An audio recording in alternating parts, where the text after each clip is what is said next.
지금 우리 박봉남 교수님께서 연구 박사학위 논문으로 굉장히 당시에 깊이 연구하신 성서 영감론 칼발트를 중심으로 해가지고 성서 영감론을 쓰신 내용을 우리가 지금 연구하고 공부하려고 지금 생각합니다. 그래서 지난 시간에 그 칼바르트의 성서 영감론을 말하기 전에 2016년에 시카고에서 242 명의 침례교 신학대학 교수들 그리고 성서 문자적 영감론을 지금도 그대로 주장하는 이 신학자들이 쓴 책을 내가 여러분에게 보여드렸는데 혹시 뭐 여러분 보셨는지 잘 모르겠어요. 이 내용을 이렇게 살펴보면은 옛날에 김재준 목사님을 정죄했던 그런 생각을 지금도 가지고 있는 분들이 침례교 보수 신학자들에게 매우 많다고 하는 것을 여기서 이렇게 확인할 수 있습니다.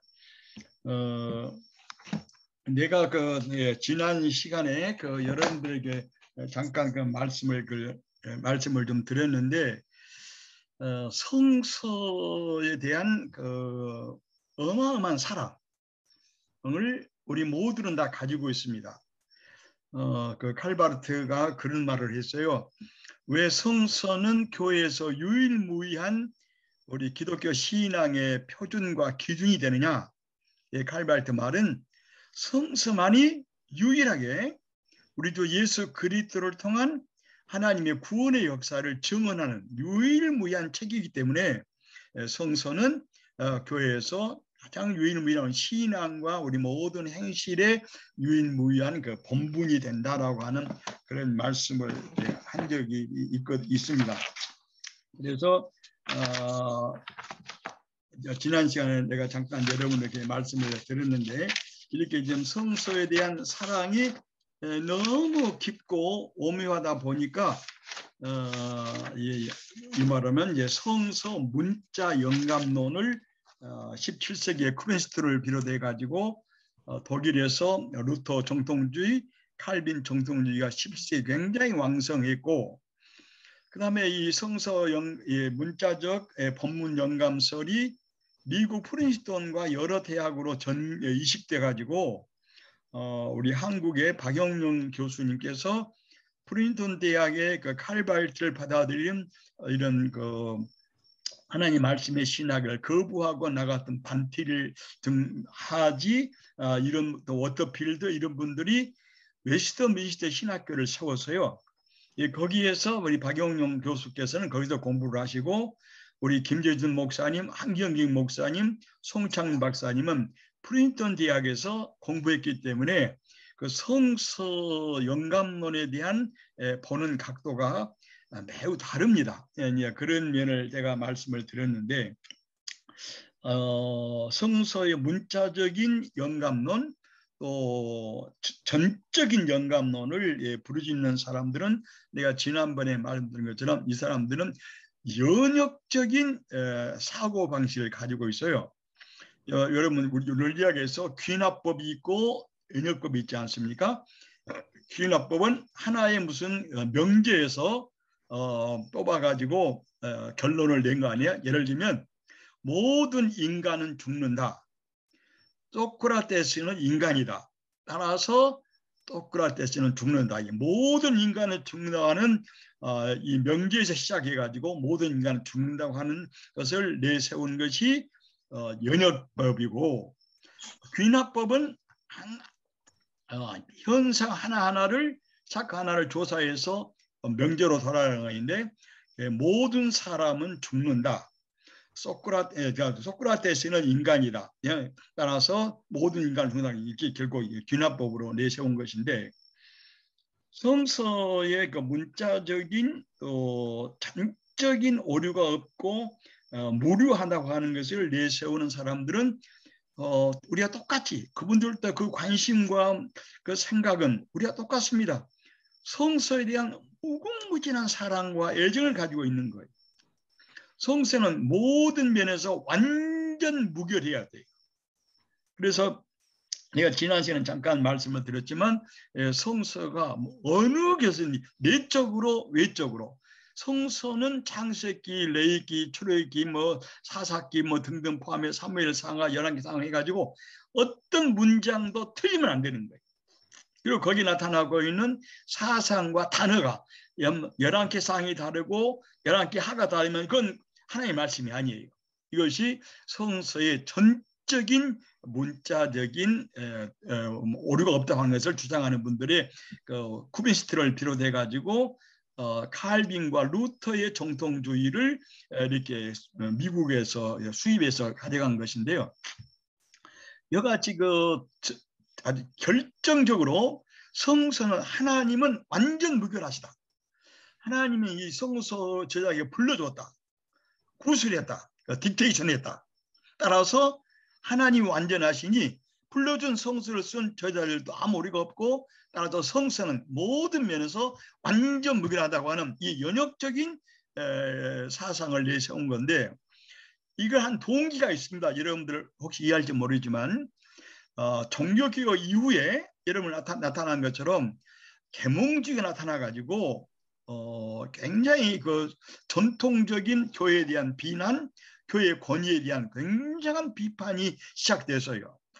그리고 성서를 일반적인 문서로 취급을 해가지고 성서의 권위를 전혀 부정하는 이런 학자들이 많이 등장하니까 철학자들과 문학자들이 여기에 이 비판에 이 비난에 대비해서 성서는 완전 무결하다고 하는 것을 아주 전투적으로 주장했던 사람들이 바로 성서의 문자적인 하나님의 축자 영감서를 내세우는 이런 서를 내세운 건데 그 동기는 기독교를 보호하고 하나님에 대한 신앙을 보존하고 계명주의 비판에 대해서 기독교의 정체성을 확증하려고 하는 것은 참 이해가 될 만합니다.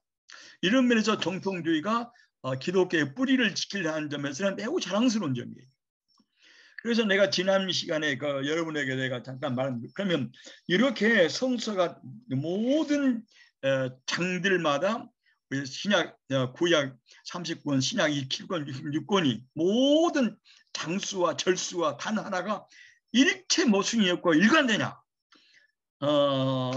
문장도 다 사상도 똑같으냐는 내가 문제를 지난 시간에 말씀했잖아요. 그래서 이 성서의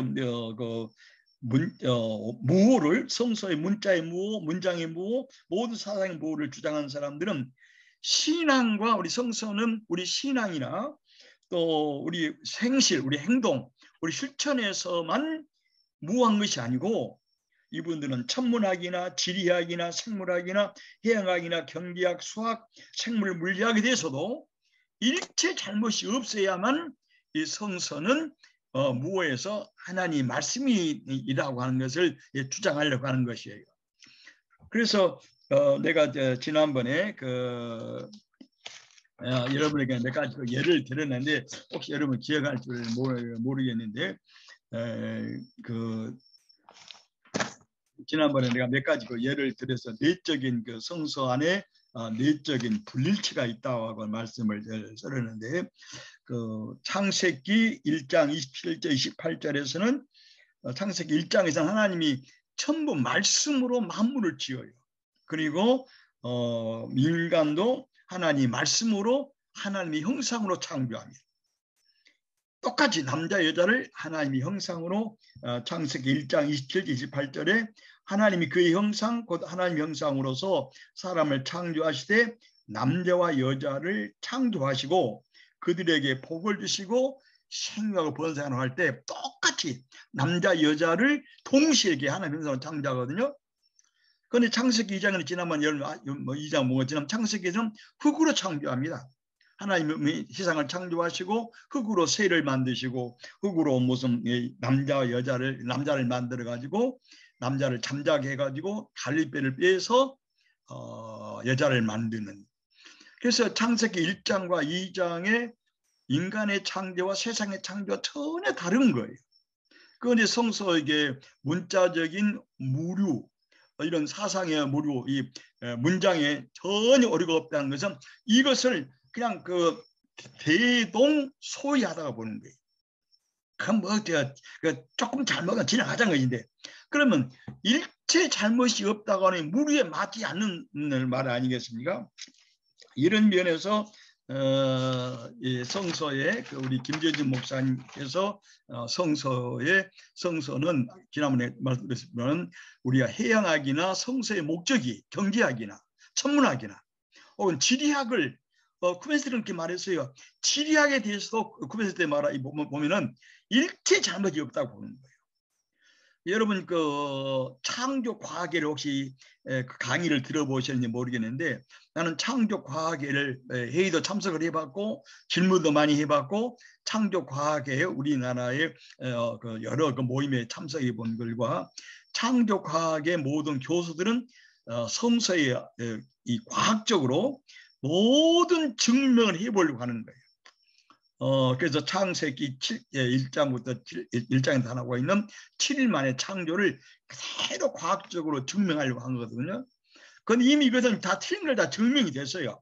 그 하루가 우리가 보기에는 하루지만 베드로전서에 하나님은 하루를 천년으로 여기고 천년을 하루로 본다니까 하나님의 시간 계산과 우리 시간 계산은 전혀 다른 것인데, 이렇게 그 성서를 문자적으로 보아서 과학적으로 그대로 증명하려고 하는 창조 과학에 그들은 그 진화론을 거부한다는 점에서는 옳은 생각이 있는데, 성서를 이게 생물학적으로 과학적 지질학적으로 고고학으로 그대로 증명하려고 하는 것은 옳지 않다고 하는 것을 나는 거기서 얘기도 했습니다. 그 다음에 내가 지난번에 잠깐 말씀했습니다만은 성서 문자 오류, 사상 오류, 문장의 오류야 많이 틀린 것이 많이 있다고 하는 것을 내가 여러분에게 다시 하나 예를 들면요. 여러분 우리가 평상시 아는 것처럼 다윗이 2세의 몇 번째 아들입니까? 8번째 아들 아니에요? 성경에. 그렇죠. 그런데 사무엘상 6장 10절 이하에 보면은 다윗은 2세의 7째 아들입니다. 그 사울이 범죄해가지고 사울이 범죄해서 사무엘이 기름 부어서 다시 왕을 세우려고 할 때 이새를 찾아가지 않습니까?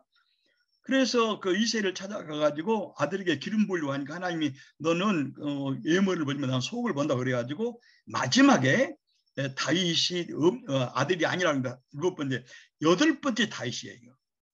그래서 성경 자체가 이새의 아들로 다윗을 8번째 아들로도 표기도 하고 7번째로도 표기를 해요. 그래서 또 하나 큰 문제가 이 성서 문자적인 사상도 문장에 전혀 오류가 없고 서로 전혀 불일치가 없다고 하는 것은 특별히 그 다윗과 사울의 만남에서 드러납니다. 여러분 사울이 악령에 쓰여가지고 여러모로 고통을 당하니까 그 대신들이 말을 해서 현금을 잘 치는 소년을 데려다가 현금을 이렇게 타면은 사울이 귀신의 또 사탄의 고통에서 벗어나기 때문에 다윗을 데려와서 사울을 밑에 놓고, 이게 사울이 굉장히 다윗을 사랑하면서 우리가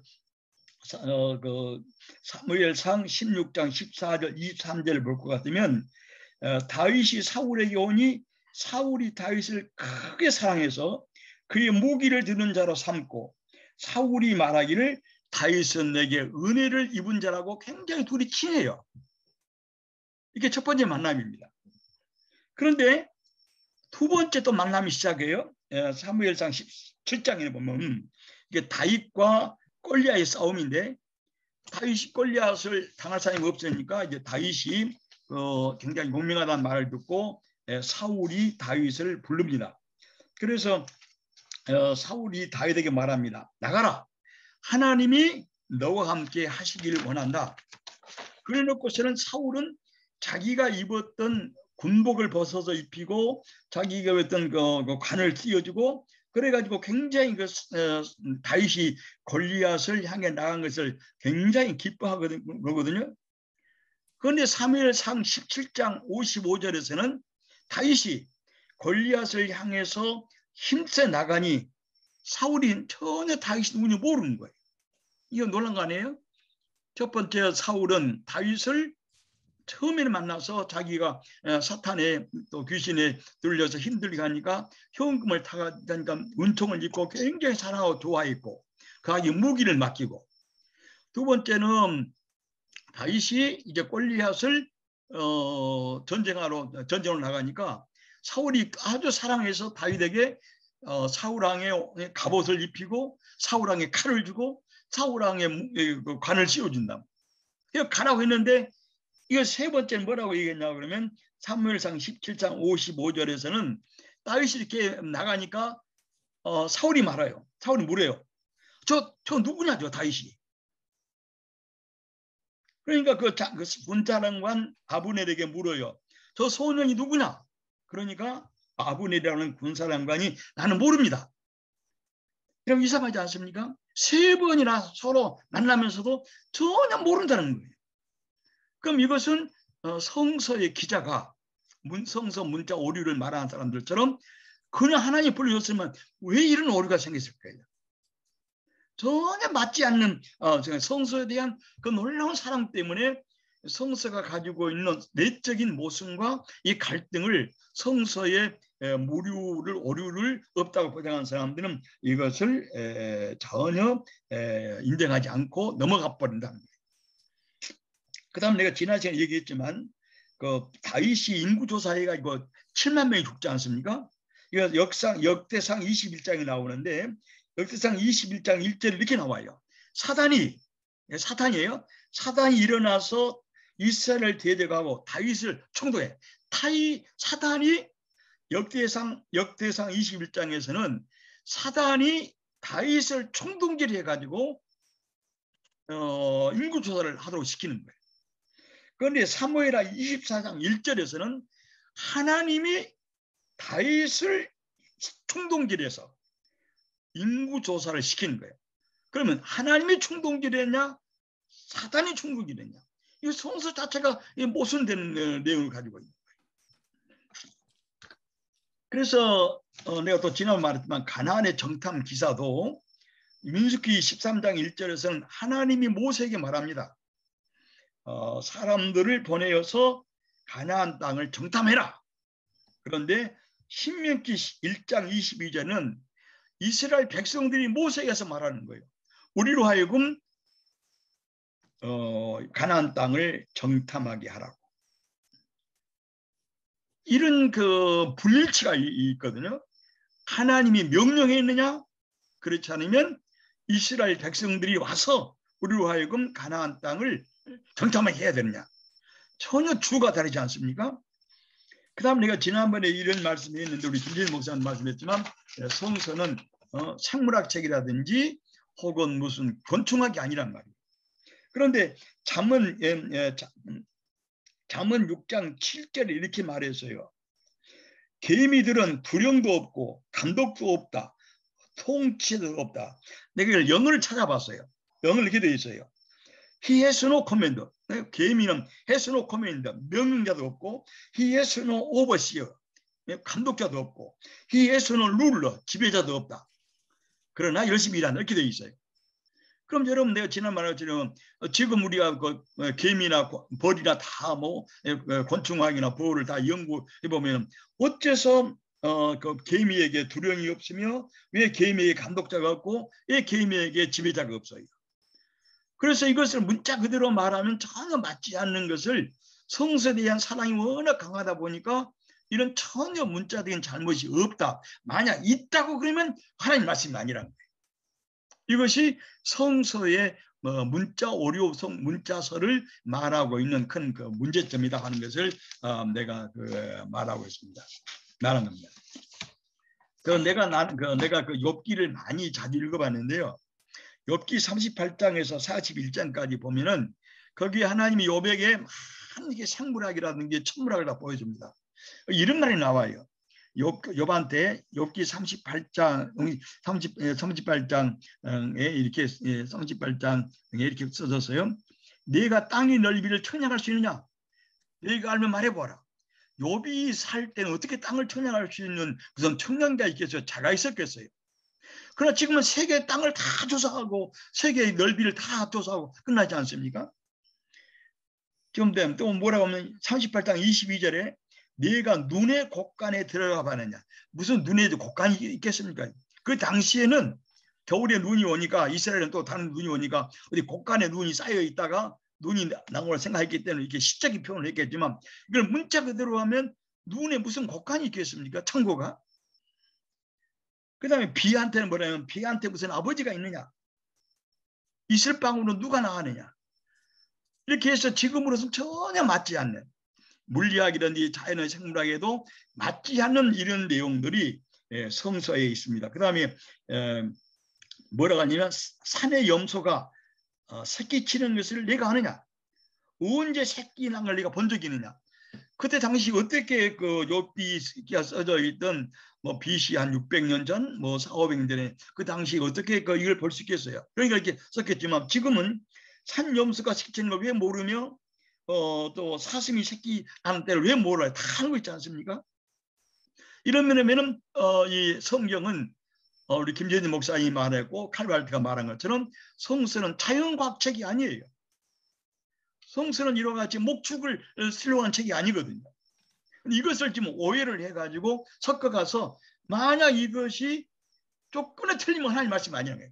하나님 말씀은 뭐 아까 말한 것처럼 생물학에서 지질학에서 물리학에서 건축학에서 완전 물이 맞아야 되기 때문에.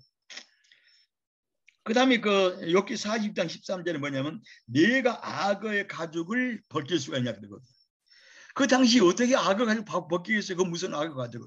그래서 욥기에도 악어의 무서운 일 많이 썼어요. 악어가 눈만 부른 뭐 번기가 번거치도 하고 그가 일었으면 천지가 놀랄 정도 무서운데 어떻게 가죽을 벗겨요? 불가능하지 하나님 외에는. 그런데 지금은 악어 가죽이 얼마나 많습니까? 악어 가죽방도 많고. 그렇기 때문에 그 당시에 써져 있는 생물학이라든지 물리학이라든지 화학이라든지 혹은 수학이라든지 이런 건축학의 거기 완전 물에 꽉 맞아야만이 정확하게 아주 면밀하게 맞아야만이 하나님의 말씀이라고 하는 이 성서 문자적인 오류, 이것은 성서 자체가 가지고 있는 이 말에 따라서 이미 맞지 않다. 그러니까 예수님 말씀을 하나 하겠어요. 예수님이 그 마가복음 13장 30절에 베드로에게 이렇게 말을 해요. 베드로가 절대 당신을 부정하지 않겠다고 그러니까 베드로가 마가복음 13장 30절에 베드로에게 말하기를 이 밤에 닭이 두 번 울기 전이야. 두 번 울어서가 아니라 두 번 울기 전에 네가 나를 3번 부인하라. 이 말이 누가복음에도 나타나 있습니다. 그런데 마가복음 14장 30절인데 마가복음 14장 72절에서 뭐라고 되어 있냐면 베드로는 닭이 두 번째 울었다. 예수님은 닭이 두 번 울기 전에 네가 나를 3번 부인한다고 그랬어요. 그런데 같은 마가복음에서 마가복음 14장 3절 32절에서 닭이 두 번째 울었다. 닭이 두 번째 울기 전에 네가 나를 3번 부인한다고 그랬는데 두 번째 우는가 이미 베드로가 예수님하고 전혀 달리 3번 나를 부인하는 말을 듣고 나가서 통과 울었다. 이렇게 말을 하거든요. 그래서 그 마태복음 26장 34절에서는 두 번 울기 전에 3번 나를 부인한다고 그랬는데 이미 두 번 부인할 때 닭이 울어버렸어요. 3번이 아니에요. 예수님은 3번 부인한다고 그러는데 이미 베드로는 2번 부인하고 닭이 울어버린 거예요. 그 다음 여러분들 이거 좀 충격적인 말일 거예요. 이런 말 여러분 처음 들어봤을 거예요. 여러분 예수의 족보를 보세요. 마태복음 족보가 누가복음 족보는 전혀 다릅니다. 그러나 마태복음 족보나 누가 족보를 봐도 예수는 절대로 다윗의 자손이 아닙니다. 무슨 요셉이가 다윗 자손인데 요셉과 무슨 성관계를 해가지고 요셉이 관계를 해서 예수가 태어나야 성경은 예수가 다윗의 자손일 텐데 성경 보면 다윗과 요셉과 마리아는 전혀 예수가 나이까지 동치만 안 했다고 말하지 않습니까? 다윗 자손 예수여 나를 불쌍히 여기줘서 이렇게 말을 많이 해요. 또 바울도 다윗의 혈통이라고 말합니다. 또 요한계시록에도 다윗의 혈통이라고 말을 해요. 그건 예수님을 절대 부정해버려요. 여러분들 한번 찾아보십시오. 누가복음 20장 41절에서 44절에 다윗이 성령에 감동돼서 그리스도를 주라고 했으니 어찌 그리스도가 다윗의 자손이겠냐. 예수는 부정합니다. 다윗의 성령에 감동되어 그리스도를 주라고 했는데 어찌 그리스도가 다윗의 자손일 수 있느냐. 그 다음에 다른 말 내가 한두 번을 더 얘기를 해볼게요. 내가 지난번 얘기했는데 사도행전 9장 7절 다윗의 회심에 관한 문제인데 이게 다윗 바울의 회심. 바울이 이렇게 말을 해요. 9장 7절에 같이 가던 사람들은 소리를 듣고 같이 가던 사람 그러니까 동행자들은 그 말을 타고 가는 다윗 말을 탔는지 잘 모르겠는데 같이 가던 사람들은 소리만 듣고 아무것도 보지 못하고 말을 못하고 서 있었다 이렇게 바울이 말하고 있어요. 그런데 사도행전 22장 9절에 이렇게 되어 있어요. 나와 함께 있는 사람들은 빛을 보면서 자, 이거 아주 틀린 말이에요. 사도행전 9장 7절에서는 같이 간 사람들은 소리만 듣고 아무것도 못 보았다는 뜻이 되어 있어요. 그런데 사도행전 22장 9절에서는 나은 사람들은 빛을 보았다. 9장 7절에는 아무것도 못 보고 소리만 들었다고 그랬는데 22장에서는 빛을 보면서 말하는 음성은 듣지 못했다. 그 다음에 내가 바울에 관한 얘기를 또 하나 해볼 거예요. 고린도전서 1장 14절에 바울이 고린도에 쓴 편지입니다. 1장 14절 이렇게 되어 있어요. 나는 그리스보, 가이고 두 사람 외에는 절대로 세일을 베풀지 않았다. 그리고 또 뭐라고 쓰냐면 내가 또 스데바나 집의 사람들에게 세를 베풀었다. 두 사람 외에는 세를 베풀지 않았다 해놓고 또 세를 베풀었단 말을 이렇게 바울이 한 걸 보면 바울의 이걸 누가복음을 사도행전을 쓴 분이 우리가 아는 것처럼 누가라고 하는 것인데 누가라는 의사라고 하는 것인데 누가의 의사의 기억이 잘못된 것인지 사도 바울의 경험이 사도 바울이 경험을 말할 때 이게 달리게 말한 것인지 이거 참 말하기 어려운 측면이 있어요. 또 내가 지난번 여러분 말했습니다만은 오늘 이거 처음 말하는데요. 사울이 죽음에 대해서 다릅니다. 사울이 블레셋과 싸워서 죽었는데 사울이 블레셋 사람이 사울에게 화살을 쏘아서 사울이 죽게 되었어요. 그러니까 사울이 자기 칼을 꺼내 가지고 칼에 엎드려 죽어요. 그런데 사무엘 20장에서는 사울이 곁에 있는 아말렉 군인이 죽입니다. 사울이 죽는데 사울이 자기 칼로 죽었는데 칼에 엎드려 죽었는데 자기 죽은 걸 보고 아말렉 사람이 칼로 죽여요. 다윗이 이걸 듣고서는 어떻게 내가 이방 사람이 기름 부은 하나님의 아들을 죽였냐고 그러고 죽여버렸잖아요. 자, 이건 내가 성경을 여러 번 읽다가 말하면서 나하고 지난 말했지만 솔로몬의 등급 왕의 등급도 너무 다릅니다.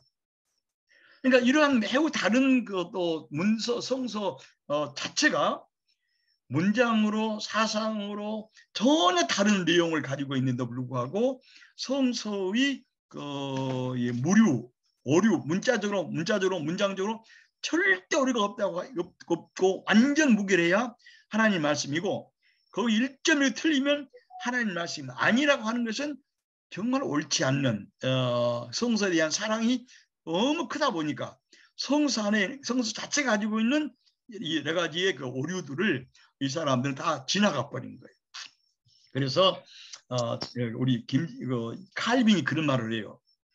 여러분들이 천문학을 별을 알고 싶으면은 천문학에 대해 물어야지 모세에게 물으면 안 된다는 거예요. 루터는 이런 말을 합니다. 성경은 과거가 있을 수 있다. 성경은 내용이 뭐냐 그러면 예수가 누워있는 구이고, 루터는 이런 말이에요. 성경은 예수가 누워있는 구이고 성경은 예수가 입고 있는 옷이다. 따라서 그래서 우리는 성경에서 예수가 발견되고 발견될 수 있다. 그리고 칼빈은 이런 그 신약을 좀 자세히 안 봐서 그러는데요. 신약에서 구약을 많이 인용합니다. 그런데 인용하는 많은 구절을 자세히 조사해 보면은 맞지 않습니다. 구약의 본문을 그대로 인용하는 성경 드물어요. 문자 그대로 인용하지 않습니다. 이것은 뭐를 뜻하냐 그러면 성서의 신약 저자들이 성경의 구약의 본문의 뜻을 가지고 신약의 예수 그리스도의 구원과 생명과 은혜의 사상을 표현하기 위해서 바꿔 쓰는 거예요. 그래서 그 루터도 그런 말을 했어요. 자기가 연구해 보았더니 신약에 인용된 구약의 많은 본문들은 문자 그대로 정확하지 않다는 거예요. 그래서 내가 이제 정리를 하면 지난번에 이렇게 정리를 했어요. 아까 말한 것처럼 이건 이렇게 말한 사람이 구베스트입니다.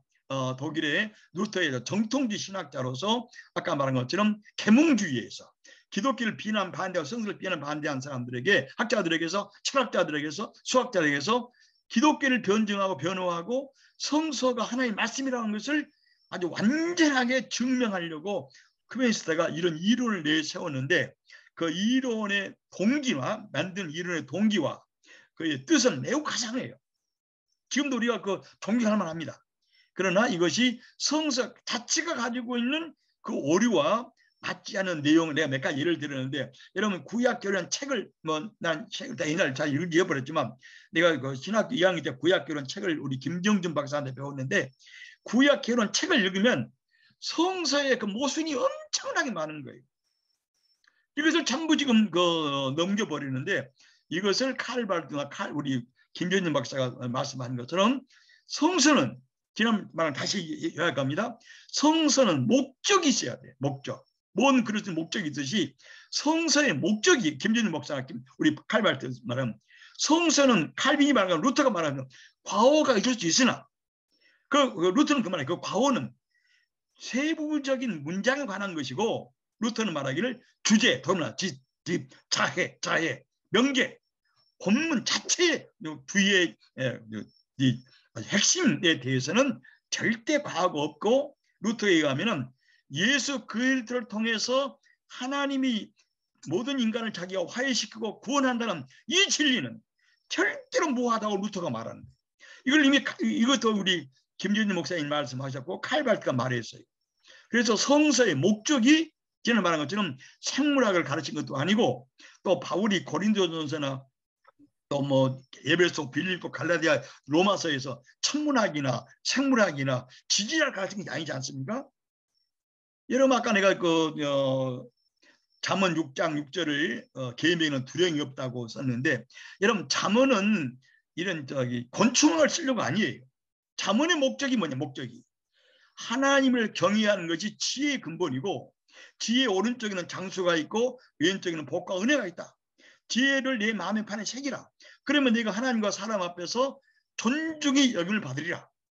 이같이 하나님이 지혜로 세상을 창조했고 지혜로 세상을 지키니, 하나님을 경외하고 하나님을 믿고 순종하고 따르면 하나님 우리에게 지혜를 주신다고 하는 이걸 가르친 것이 잠언의 목적이지, 잠언이 무슨 곤충, 개미한테 두려움이 있느냐 없느냐, 지혜가 있느냐, 이걸 가르치는 목적이 아니지 않습니까?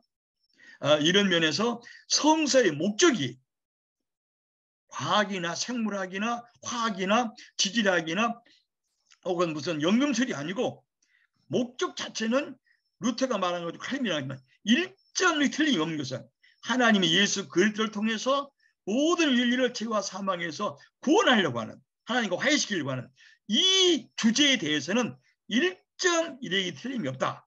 이것이 성서의 목적이다 하는 것을 루터도 말했고 칼빈도 말했고 그다음 우리 김전진 목사님이 이렇게 말을 했는데, 이런 면에서 우리 오늘 우리 한국에서 이 문제가 생겼던 내용을 한번 찾아보면은 이렇습니다. 예수님이 보고 내가 말을 정리하면요. 예수님 말씀 정리한 5장 요한복음 5장 7절에 너희가 성경에서 영성을 얻을 줄 알고 성경을 연구하고 상고하지만 이 성경 곧 나에 대해서 증거하고 있다. 그래서 루터가 말한 것처럼 성경은 예수가 누워있는 구이요, 예수가 입고 있는 옷이요, 따라서 그리스도를 통해서 하나님의 구원의 계시, 구원의 행동을 성서가 창세기부터 계시록까지 증언한다는 점에서는 1.1이 틀림이 없다고 하는 것을 우리 김재준 목사님도 말씀하시고 칼발트도 말씀하고 있어요. 그래서 이것을 그래서 목적 영감사라고 해요. 목적 영감사. 그래서 성서를 보는 영감을 두 가지가 있는데 하나는 문자적인 전적 영감설입니다. 하나님이 전지전능하시고 전혀 오류가 없으니 성서 지자들에게 성서를 딕테이션했다, 불러줬다, 분석했다. 그래서 쿠베스가 그런 말을 해요. 성서 지자들이 제공한 것은 펜과 잉크와 종이뿐이다. 모든 하나님이 있다는 것이지. 그렇다 그러면 이런 주장을 말하면 성서는 1.1획도 내가 아까 몇 가지 예를 들었지만 이런 오류가 절대 없어야지. 이런 오류가 있으면 하나님 말씀 아니니까. 그러나 칼바르트라든지 루터라든지 칼빈은 성서에 그런 오류가 있을지라도 성서 주제, 이 주제에는 1.1 틀림이 없다. 하나님이 예수 그리스도를 통해서 모든 인류를 죄와 사망에서 구원하시고 하나님과 화해시키고 영원한 생명을 주신다고 하는 이거를 증언한 것이 성서의 목적이기 때문에 이 목적과 주제는 성서가 창세기부터 시작해서 계시록까지 전혀 틀림이 없다. 그래서 우리 한국 장로교가 1950년 49년 시작해가지고 우리 박권영 교수님이 쓴 연구 글에 의하면은 굉장한 갈등을 많이 했는데 이 큰 성서 영감설 두 개가 부딪힌 거예요. 하나는 축자 문자적인 영감설. 축자 문자 영감설은 미국에서 하지, 독일에서는 쿠벤스터 대표자들, 또 미국에서 하버드 대학에서 나갔던 하지라든지 또 드로트 이런 분들이 주장했고 한국에서 이 사람 그대로 받아들인 사람이 박형용 박사이고 다시 이런 진보적인 성서가 이렇게 오류가 있을지 문자적인 때론 사상적인 문장이 좀 다를지라도 성서의 근본 목적과 의도와 그래서는 절대 틀림없다는 것을 주장하고 이를 믿고 증언한 이 파가 지금 프린스턴 뉴 스쿨이었는데 지금 프린스턴을 잡고 있죠. 이것이 칼발트에서 나오는 성서 영감설에 관한 문제입니다. 그래서 이 한국에서 성서 영감론에서부터 시작해서 이렇게 큰 논쟁이 생기고 교회가 갈라진 이유를 우리 박봉남 교수님께서 굉장히 자세하게 눈물 어린 마음으로 한국 교회를 치유하고 한국 교회가 복음적인 근본 진리로 돌아가서 어떻게 했으면 분열된 교회가 치유되고 민족이 분열된 교회를 치유하면서 복음적 교회로 새로운 교회로 돌아가느냐 하는 것을 우리 박관원 교수님은 눈물 어린 호소를 이 책에다 하고 있습니다. 1947년에서 1953년에서 한국 장로교에 발생한 성서 영감론의 문제를 해명하시고 이 박분왕 선생님께서는 신학의 자유, 성서의 권위, 복음의 자유, 교회의 본질을 이해하는 데서는 성서의 이 영감론이 매우 중요한데 다시 말해요. 신학의 자유, 성서의 권위, 성서의 권위가 어디 있냐면 이 보수 아까 말한 것처럼 쿠벤스트라든지 프린스턴의 우파에서는 성서의 권위라고 하는 것은 성서가 1.1획도 학문에서 자연과학에서 천문학에서 틀림없고 성서 안에도 일체 오류가 없고 문장의 오류라니 갈등이 없다고 해야 하나님의 말씀이라는 것인데 그러면 성서 권위가 되느냐 하는 내가 예를 들었지만 거기와 다른 권위를 내세우려고 한 거예요.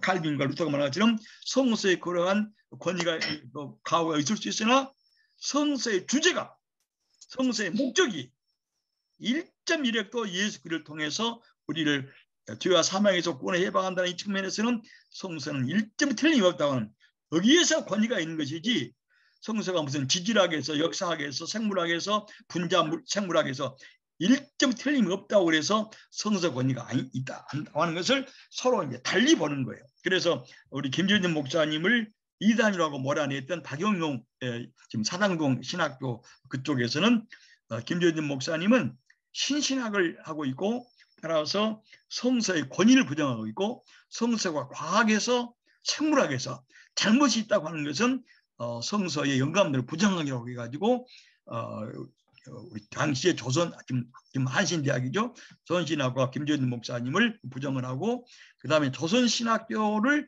졸업하는 모든 신학생들은 절대로 한국 장로교에서 목사로 청빙하지 않는다. 그래서 목사 청빙권을 박탈시켜 버렸어요. 우리 문자적인 이런 주장한 사람들이.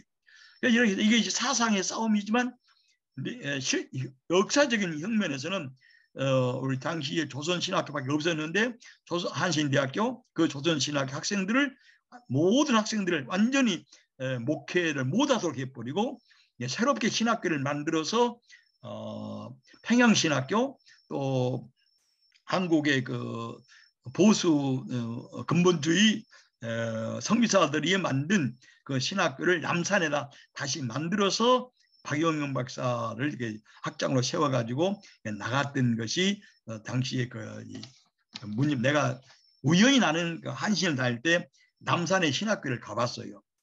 지금은 없어졌지만 남산의 탑에 올라가는 그 중턱에 남산에서 신학교를 세웠습니다. 그래가지고 그 신학교를 세워서 지금 한신대학을 졸업한 모든 학생과 교수들은 다 퇴시켜버리고 박용령을 중심으로 해가지고 거기에서 이같이 성서의 권위를 문자적으로 학문적으로 절대 틀림없다고 믿는 이것을 주장을 해야만이 목사가 될 수 있는 그 학교를 만들어 걸 내가 보았는데, 이것이 아까 말한 신학의 자유 문제. 신학은 여러분 우리 김준일 목사님은 이 보수들과 논쟁을 이런 말을 해요. 성서는 교리 교재가 아니란, 교리는 성서에서 증언된, 성서에서 증언되는, 여러분 우리 삼일체 교리가 있지 않습니까? 성서에서 증언되는 신앙의 근본 진리를 가장 짧은 아주 경제인 용어로 압축한 것이 교리지, 성서 자체가 교리가 아니라는 거예요. 그런데 그 문자 영감설, 문자 축자 영감설을 말하는 사람은 성서를 교리로 보는 거예요. 그래서 이 교리에서 조금만 어긋나면 그 사람은 교수 그만둬야 돼요. 내가 여러 신학자들과 함께 토론을 많이 해봤는데요. 지금도 이 보수 신학교에서는 축자 영감설을 부정하면은 교수 그만둬야 됩니다. 왜냐하면 이건 전부 교리책이기 때문에. 그리고 지금 우리나라의 굉장히 좋은 신학교에서도 그 총회에서 주장하는 내용을 거부하면 그건 교수 못하게 돼요. 그래서 3년마다 한 번씩 전부 교수에 쓴 글을 심사하는 그런 교육국이 있습니다. 여기에 대해서 우리 박봉랑 선생님께서 쓴 책에 신학의 자유, 성서의 권위, 복음 선포의 자유, 교회의 본질을 이해하는 데 있어서는 가장 중요한 이 근본적인 것이 바로 성서 영감설이다. 그래서 성서 권위에 대한 논쟁, 성서의 논쟁의 파문과 그 규모가 전국적이었어요. 나는 어렸을 때부터 교회를 다녔는데 우리 교회가, 내가 시골 교회가 한국 예수교 장로였어요. 그런데 어느 해 보니까 한국 장로 교회였는데, 한국 장로 예수교였는데 한국 기독교 장로교로 바뀌어졌더라고요. 그리고 우리 교회를 담당했던 목사가 나갔어요. 그래서 그 목사 딸이 나한테 한 말이 있어요. 내가 지금도 기억하는데, 지금 이 한국 기독교 장로회라고 이렇게 붙인 간판에는 저 교회는 예수의 동령의 탄생을 부정하고 예수의 십자가를 부인하고 예수의 부활을 부인한다. 그렇게 들었어요. 그런데 이 말을 누가 만들어냈냐 그러면 박용룡 주위에 있는 사람들이 당시 한국 조선신학교, 한국신학대학과 한신대학하고 교수들과 학생 김재진 목사님을 모함하기 위해서 만들어낸 유언비어입니다. 김재진 목사님은 성서의 유효성을 주장한다. 왜냐 그러면 성서는 과학적으로 올가 있다고 주장한다. 그러나 성서에 과학적으로 없다는 주장인 것이고. 그래서 이게 우리 김재진 목사님 이렇게 성서에 자기 성명을 쓰는데 신구약 성서는 신앙과 내 삶의 실천에서 유일무이한 기본 표식이다. 기준이다. 이것이 내 신앙 고백이다. 이렇게 썼는데 축자, 문자, 은혜를 부르는 사람은 그렇지 않다. 성서는 신앙과 실천과 윤리만 아니라 모든 과학 학문에서도 유일무이하고 완전히 결백하다. 옳다. 이렇게 주장을 했기 때문에 김재진 목사님은 계속해서 성서의 유효성을 내세운다고 해가지고 김재진 목사님을 이단으로 내세우는 그런 일을 했는데 참 가슴 아픕니다. 6.25 때 민족 상경이 일어난 나라에서 한국교회로 말미암아 이 한국교회의 장로의 분열로 교회는 치명상을 입었고 한국의 민족의 아픔과 고통에 대해서 한국교회는 무관점하고 했던 것이 세계에 모두 알려져서 매우 한국교회가 아팠습니다.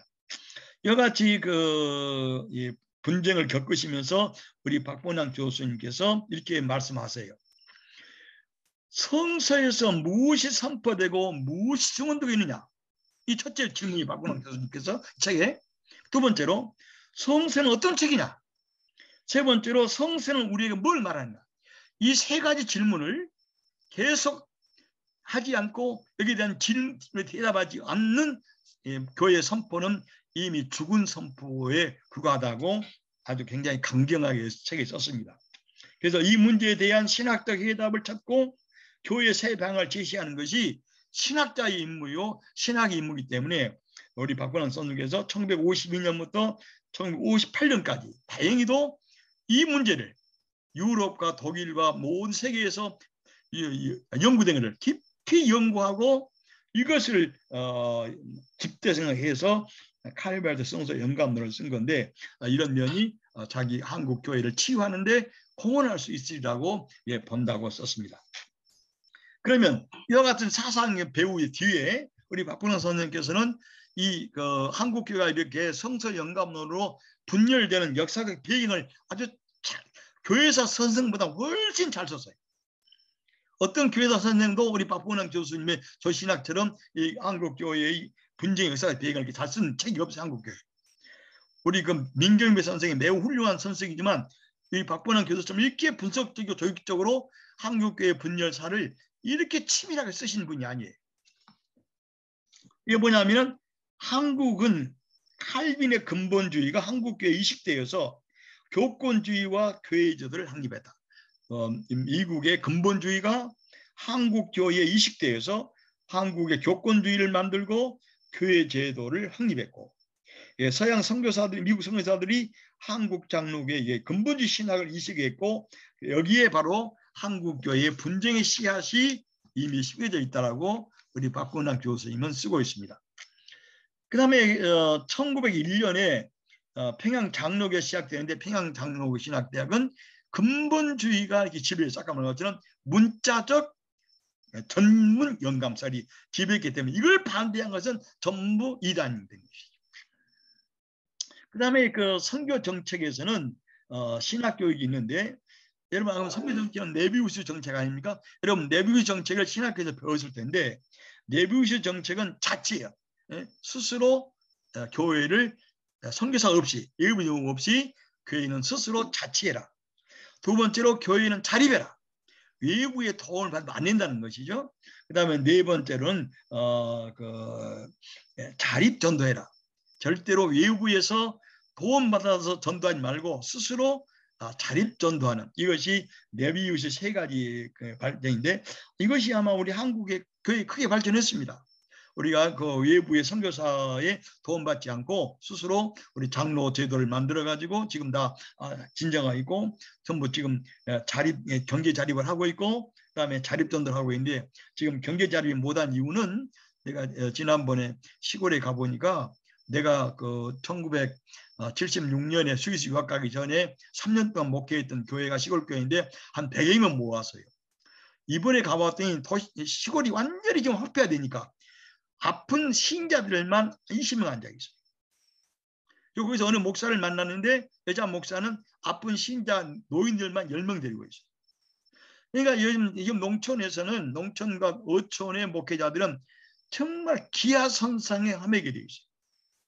우리 기독교 장로회는 그래도 총회에서 목사들이 11조의 2분지를 총회에다 헌금해서 그걸 가지고 뭐 최소한도 각 교회에 30만 원씩 제대로 월급받지 못한 목사에게 30만 원씩을 줘서 최대한의 뭐 조금 도움을 주려고 하는데 이것도 없는 다른 군소교단은 정말로 힘들게 돼 있어요.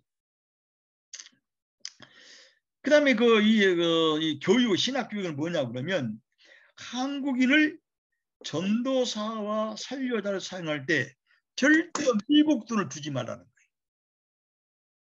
두 번째로 선교 초기에 한국인을 절대로 미국 유학 보내지 말라는 거예요. 왜냐하면 한국인이 미국 선교사처럼 신학적인 지식이 있으면 선교사 말을 안 듣는 거예요. 그렇기 때문에 한국의 목사들을 영원히 선교사의 밑에 부리기 위해서 미국에 캐나다에 호주에 유학 보내지 말라는 거예요. 그다음에 목사 후보자는 영적으로 깊이 있게 하고 성령의 사람이 되게 이건 굉장히 좋은 것 같아요. 지금도 그것이 뭐 진보 신앙이나 보신이나 관계 없고 뭐 감신이냐 뭐 총신이나 관계 없이 모든 목사 후보자는 성령의 사람이 되어야 되고 영적 깊이를 해야 돼요. 이건 아주 지금도 우리에게 타당하는 내용이라고 생각합니다. 그 다음에 말씀과 기독교 근본의 진리에 국제성이 만들자. 그래야죠 지금도. 그 다음에 네 번째로 다섯 번째로는 한국의 그리스도의 선한 군병으로서 모든 어려운 일을 견딜 수 있게 훈련할 것. 이것도 그대로 옳은 것 같아요. 지금도 뭐 아무리 시대가 달라져서도 우리는 그리스도의 선한 군병으로서 목회자로서 여러 가지 난관이 있지 않습니까? 이 난관을 잘 극복할 수 있도록 깊이 훈련을 시키라는 것은 참 좋은 방침 같고, 그 다음에 뭐라고 얘기하냐면은 그 한국의 신자들이 문화와 교육 수준이 높아짐에 따라서 목사의 수준도 조금 높이되 너무 높여놓으면 목사가 교만하니까 너무 높이지 말라는 거예요. 이것도 요즘은 목사들의 수준이 높아야지 왜 그렇게 되겠어요. 이것도 정말 잘 못된 것이고, 그 다음에 목사의 지적 수준을 선교사의 수준과 같이 하지 말라. 목사의 신학 수준이 성경 지식 수준이 선교사의 수준이 이르지 못하게 하라는 것이죠. 약간 신자보다는 높게 하되 선교사보다는 낮게 하라는 거예요. 이것은 우리 박근홍 선생님의 분석 비판에 의하면 우리 한국인은 오랫동안 유교적인 사소오경 이런 지적 풍토가 있는데 한국의 문화적인 지적 풍토를 너무 모르고 한국인을 야만시한다는 것이죠. 이런 문제가 있었고 이런 신앙의 문제가 한국 교회를 분절시키는데 크게 작용하는 시가 되고, 그다음에 다음 문제로서는 1941년에 미국과 일본이 전쟁하지 않습니까? 화해에 폭탄을 던져가지고 많은 비행기 사람을 죽게 만들고 배를 전부 불태워버리는 일본과 화해 전쟁이 일어나니까 미국이 전쟁이 나도 선교사들이 다 미국으로 들어가 버리는데 이때 평양신학교도 폐교됩니다. 그래서 평양신학교 없어지고 미국 선교사가 다 들어가 버리고, 그럼 한국 장로교회의 미래를 위해서는 신학생들을 양성해야 되는데 어떤 기준을 가지고 양성할 것인가? 여기에 상당히 주도적으로 나선 분이 우리 김재준 목사님, 한경진 목사님, 송창근 박사입니다. 그래서 근본주의 신학에 아까 선교사들보다 지적 수준을 높게 못하게 하자. 절대로 한국 사람들을 미국이나 영국이나 호주에 유학 보내지 말라. 한국이나 좀 지적 수준을 높게 하되 너무 높으면 목사들이 교만하니까 못하게 해라. 이런 것을 거부하고 근본이 교육에 반대하고 한국교회 지도자와 한국인의 돈으로 목사를 양성해서 신학교를 세워가지고 목회자의 수준을 높이고 학문의 자유를 한국의 자문을 누리게 하고 성서의 참된 권위가 어디 있는지를 알게 만들어서 신학의 수준을 한국 신학의 수준을 세계 신학의 수준으로 높이자. 이렇게 그 신학의 기치를 들고 시작하신 분이 우리 김재준 목사, 송창근 목사, 한경희 목사 이렇게 여러분 잘 모르겠지만 한경희 목사님 원래 조선 한신대학 교수였습니다. 지난 말씀드렸는데 조선신학 한신대학 영락교회 자리가 원래 그 한신대학 땅이에요.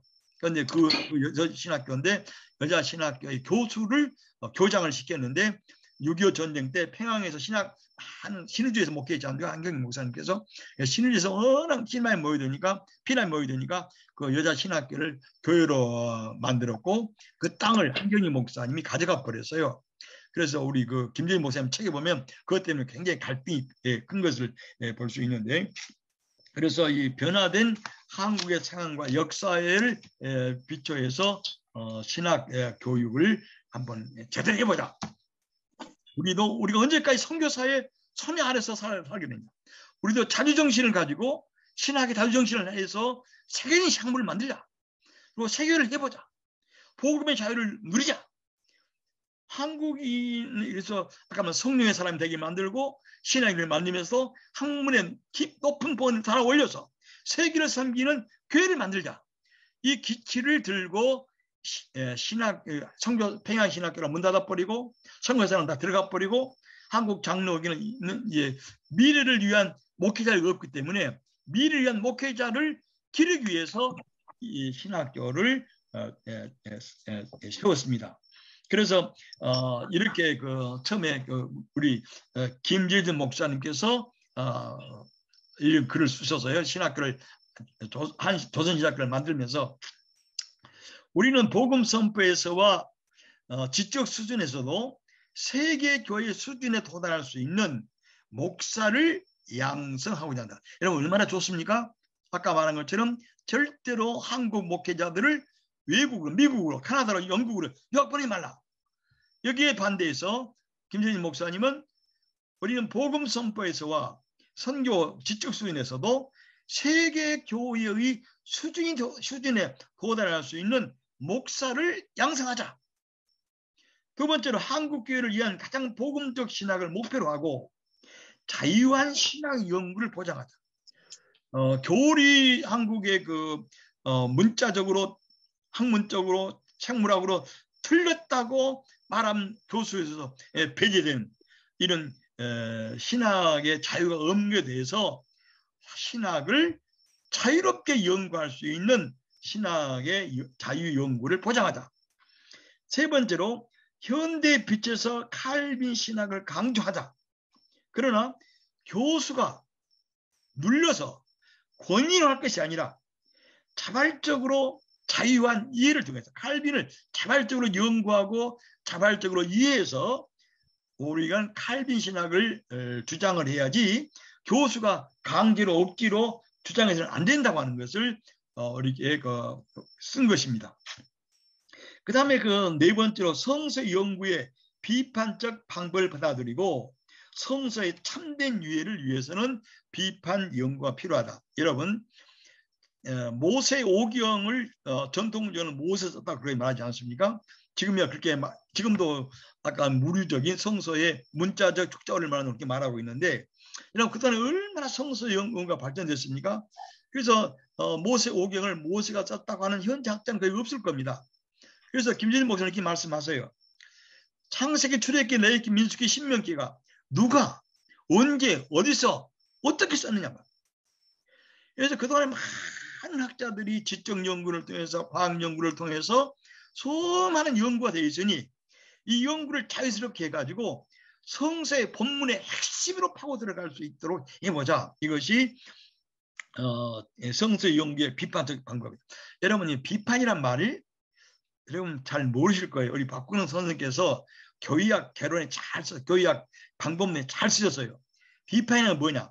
우리 박본환 교수께서 칸트를 이용하셔가지고 지난 말씀했잖아요. 우리 박본환 교수께서 칸트의 순수이성을 공부를 많이 했다는 말. 네, 칸트의 순수이성 이 말이 나온다는 거예요. 박본환 선생님 글에 의하면 비판이란 뭐냐고 그러면 자칫한 비판과 비난을 우리는 혼동하기 쉬워요. 절대 비난은 비판이 아니에요. 비판은 칸트를 이용해서 박본환 선생님 쓰시는 간에 이 말이에요. 항해하는 배가 있지 않습니까? 항해하는 배가 좌초가 돼가지고 뻘판에 들어 누워 있어요. 그래서 이 배를 다시 항해하도록 만들면 어떻게 될 것인가? 기술자가 들어가서 이 배를 잘 조사해가지고 그 배의 기관을 다 녹슬어 쓰니까 기관을 다 새롭게 놓고 나침판을 새롭게 새로 만들고 항해도를 새로 만들어서 배가 정해진 항구로 잘 갈 수 있도록 하는 작업이 비판 작업이라는 거예요. 이 비판 작업은 매우 창조적이고 창의적이에요. 그래서 이 박본환 선생님이 하면 이 모든 학문은 비판적이에요. 비난하는 뜻이 아니에요. 파괴하는 뜻이 아닙니다. 파괴되고 녹슬고 뻘판에 모래밭에 주저앉은 배를 자초돼가지고 배에다가 새로운 기관을 설치하고 배에 새로운 나침판을 주고 배에 새로운 기름을 넣고 새로운 항해들을 만들고 새롭게 페인트질을 하고 그래서 배가 갈 수 있는 원래 항구로 잘 가게 하는 것이 이론적인 비판 작업이라는 거예요. 그래서 성서의 비판이라고 하는 것은 성서 권위를 파괴하고 우리 보수지가 말한 것처럼 성서의 본문을 무시하고 성서의 본문을 깔아뭉개는 게 아니라는 거예요. 이것이 철학의 이해가 없는 한국 보수적인 박용룡을 중심으로 했던 지금도 생각하고 있는 잘못된 오해인데 이건 우리 박본환 쓰신 거의학 방법론 1권에 잘 나와 있습니다. 그래서 성서 연구의 비판적 방법이란 말은 학자들이 성서가 언제 어디서 어떻게 써져 있는지 그 어떻게 전후되었고 어떻게 경정이 되어 있는지를 역사적으로 과학적으로 많은 연구해서 성서의 본질, 성서의 목적을 제대로 밝히려고 하는 것이 성서의 비판적 연구라고 이렇게 김재진 목사님이 쓰고 있어요. 그렇기 때문에 절대로 박용룡 박사가 말한 것처럼 성서의 고등 비판, 저등 비판, 본문 비판 혹은 무슨 여러 가지 그 비판이 있는데 이 비판은 파괴나 깔아뭉개는 것이나 저주가 아니라 성서의 본래적인 사상과 목적을 제대로 발휘해서 성서가 원하고 바라는 것을 제대로 제시하는 것이 성서 비판이고 이것이 성서를 자유롭게 연구하는 것이라고 우리 김전진 목사님께 쓰고 있고 우리 박본환 선생님도 책에 쓰고 있습니다. 이와 같은 조선신학교를 새로 시작하려고 이렇게 썼고 여기에 이제 그 분단하는 여러 가지 과정이 나오는데 매우 복잡합니다. 그런데 결국 여러 가지 그 논쟁을 거치고 그 당시에 한국 그 박용룡 그 신학교 남산 신학교에서 미국의 신학교 근본주의자과 한국 근본이 합쳐가지고 신학기를 뭐라면 장로교 정통 신학교, 장로교 프레스펜테리안 오토독시 테올로지예요. 테올로지컬 스쿨. 장로교 전통 신학교라고 썼고 당신의 그 조선신학교 지금 한신대학을 뭐라고 썼냐면 박용룡 박사는 그건 신신학이요, 이단신학이요, 자유주의신학이요 선전했어요. 나도 어려서도 한신대학 때 이 말을 많이 들었어요. 내가 한신대학 다닌다 그러면 한신대학은 신신학이요, 이단이요, 자유주의 신학이라고. 그래서 정통주의냐 신신학이냐 이것이 큰 싸움이었어요. 그래서 한국 정통주의는 전형적인 성서의 율법주의자, 문자적으로 절대 우리가 없다고 하는 뿐만 아니라 모든 학문에서도 절대 없다. 그 맞지 않는 말을 하는 것이죠. 그 다음에 계시와 성서와 교리는 동일하다. 계시, 성서, 교리는 동일하다. 여러분 교리가 성서와 동일합니까? 여러분 우리 교리는 성서의 근본 메시지하고 상충되면 교리는 폐기돼야 돼요. 그런데 한국 정통주의는 교리는 성서와 똑같다고 얘기를 했기 때문에 그래서 성서 무교리예요.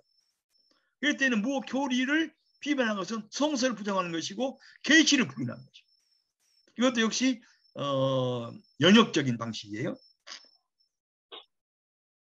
그래서 이 항신대학교를 당시 지금 조선신학교는 슈라이마어를 가르치고 미출과 하륜학을 가르치고 자유주의 신학의 원상이라고.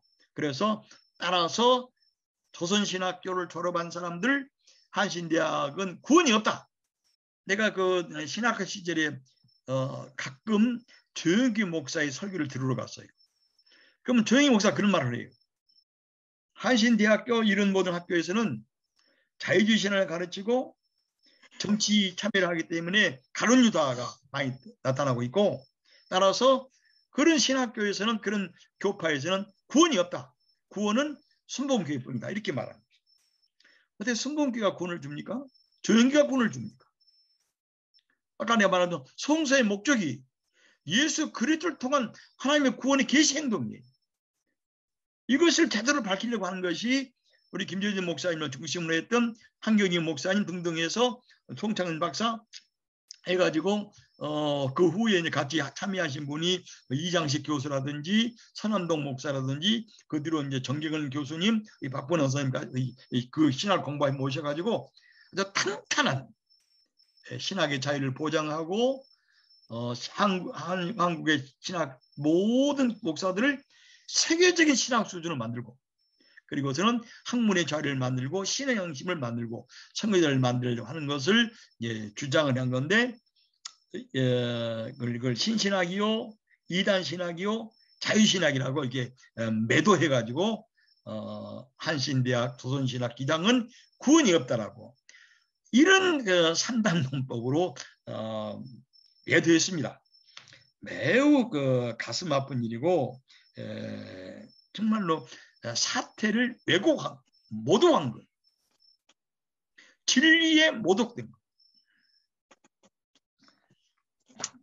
그래서 김재진 목사님 이와 같은 신학을 가르치니까 당시에 51명의 학생들이 총회에다가 우리 김재진 목사님을 고발했어요. 김재진 목사님의 성서관은 신구약 성서는 하나님 말씀이 아니라고 그리고 성서에 대해서 모호설을 말하고 성서가 잘못 있다고 말하고 있다. 그래서 이 51명 학생들의 이 성명서를 총회에서 받아들이고 김재진 목사 이 조사위원이 구성돼 가지고 김재진 목사님에게 신문을 합니다. 당신의 성서관이 뭐냐 말이에요. 김재진 목사는 이렇게 말해요. 신구약 성서는 하나님의 말씀이니 신앙과 본분, 이런 본분이라 말 아주 본분이라 말은 사람이 해야 할 근본 의무입니다. 본분. 또 사람이 해야 할 근본 행동이에요. 삶의 원칙이에요. 그래서 신구약 성서는 하나님의 말씀이니 신앙과 본분에 대해서 정확무오한 법칙이다. 이것이 내 신조이다. 여러분 여기 보면 틀림이 있습니까?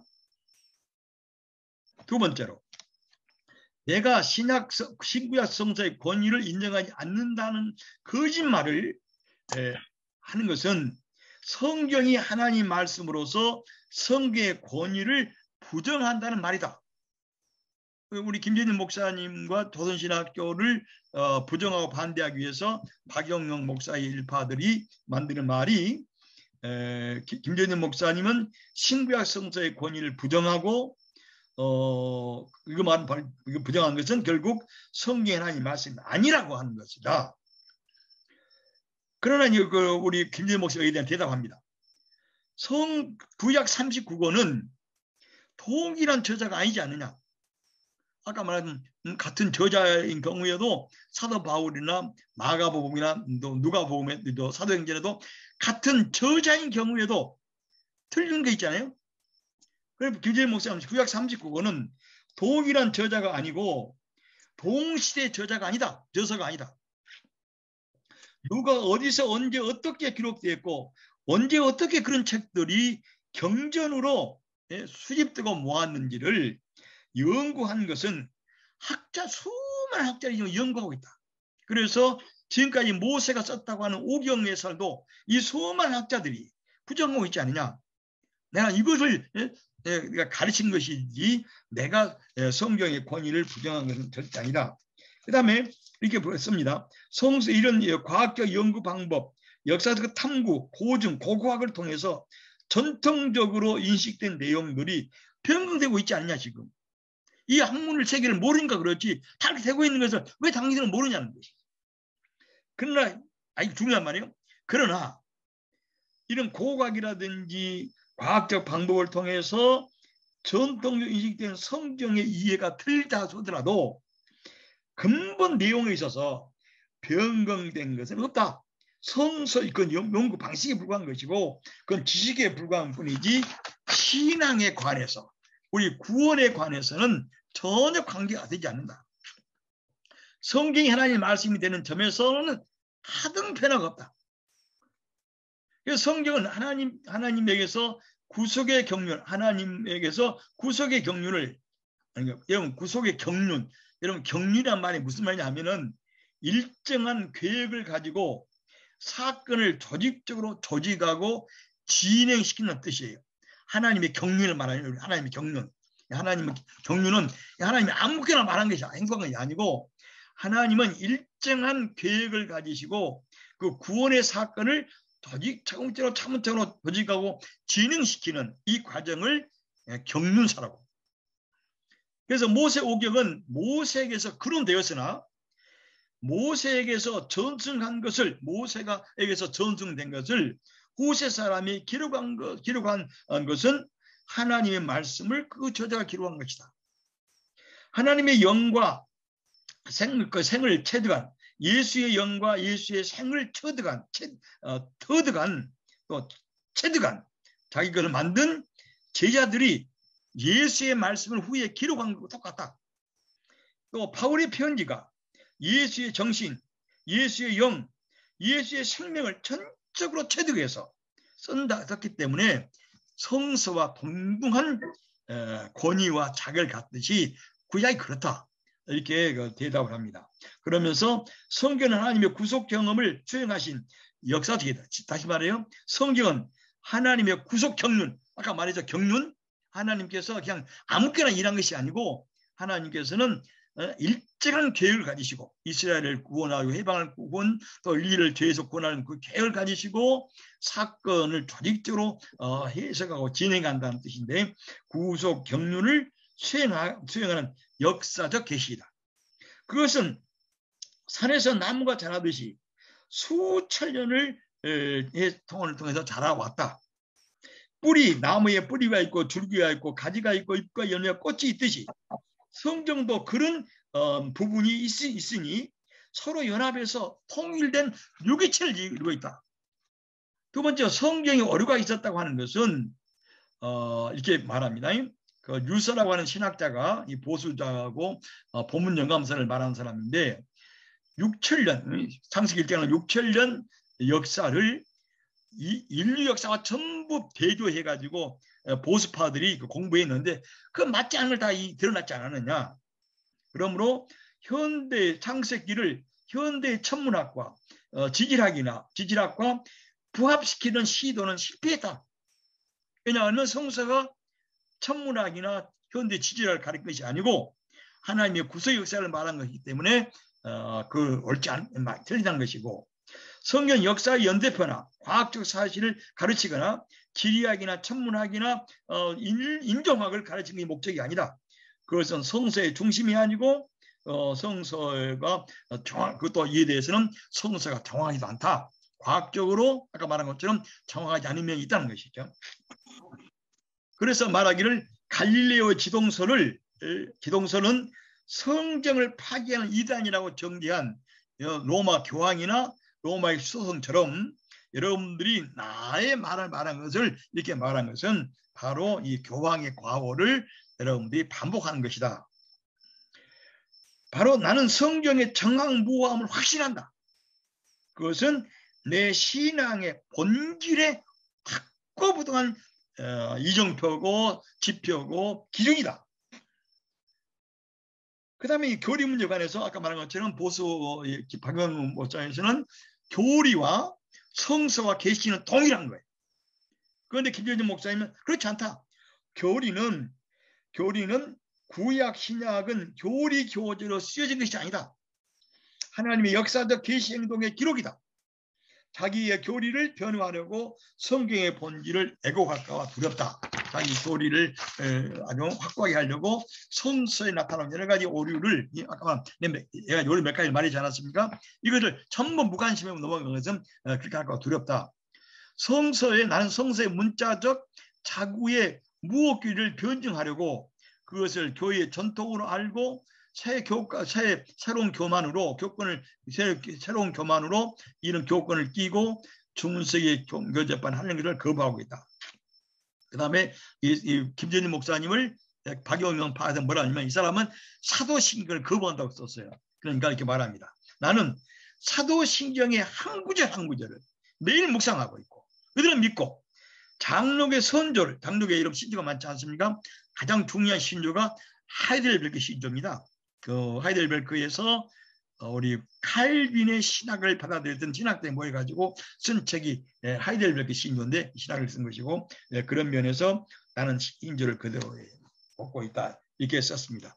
자 오늘 여기까지 목사님 쓰고 다음에는 박영영 목사님의 이론을 좀 쓰고 비교해 보려고 합니다.